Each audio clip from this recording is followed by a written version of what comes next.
Penny Rose is a legendary costume designer responsible for creating the iconic looks of all 4 Pirates of the Caribbean films. We caught up with Penny at the ArcLight in Hollywood, where she showed us her latest work for The Lone Ranger, which had her collaborating once again with her good old pal, Johnny Depp.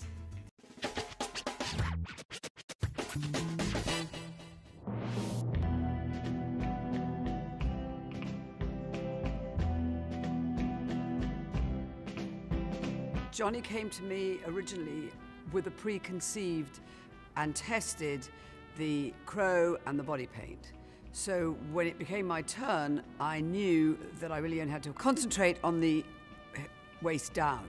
So in fact, I'm responsible for the necklace and the bandana and the jewelry, but really only the bottom half because the rest of him's painted. He's wearing chaps made from soft suede with fringing, but when he put these chaps on, it looked a bit kind of, I don't know, the body was all painted, there seemed like the middle section was a bit naked. So I threw together this belt, and I say I did throw it together. And it's just a conglomeration of all kinds of weird things that I managed to find in the department. And then the shoes, they're a copy of a real 18th century moccasin, but I've put something similar to a pair of Toms inside so that his foot isn't on the ground. He's got a base. This is the bandana that Johnny produced, and I had to get it rewoven and copied because obviously we need a lot.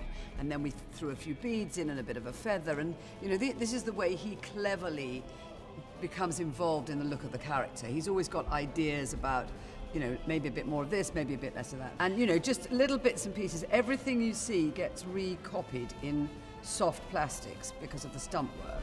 So this would have been metal, but now it's plastic. Johnny and I have worked together a long time, and I kind of think I know what he likes and doesn't like.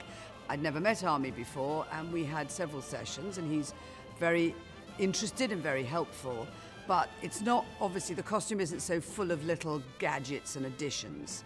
It's a cleaner line, it's a neater look. It's my brother's vest.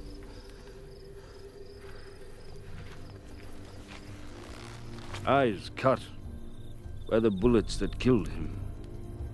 From the great beyond, he will protect you. All right, so this is the Lone Ranger costume. He starts the film in a 3-piece suit because he's coming on the train from the city and he's a lawyer.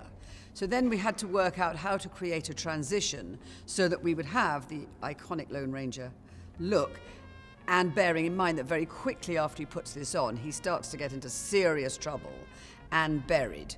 So he's going to look like very quickly. But the premise of this was that Army's got a fairly small face, so I couldn't give him too big a brim in case the hat wore him instead of the other way around. And equally, it had to be balanced with the mask because obviously you want to see him. You don't want to just disappear into mask and hat. The mask is made out of the dead brother's vest. So I was responsible for finding the leather and making sure it would work on a face. After trying on lots and lots of different things, Army and I decided that we would just go for a clean, neat black jacket, in period, obviously, and I put some stripy trousers with it. And, you know, he's a very, very good-looking boy, and he's 6'5", so he can really wear it.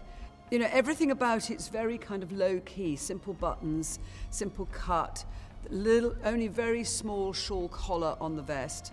It's supposed to be sort of elegant. Hi-ho, Silver, away! If you want to see all of Penny's cool costumes she created for The Lone Ranger, it hits theaters July 3rd, and make sure you watch us every single day. Yoshow.yahoo.com.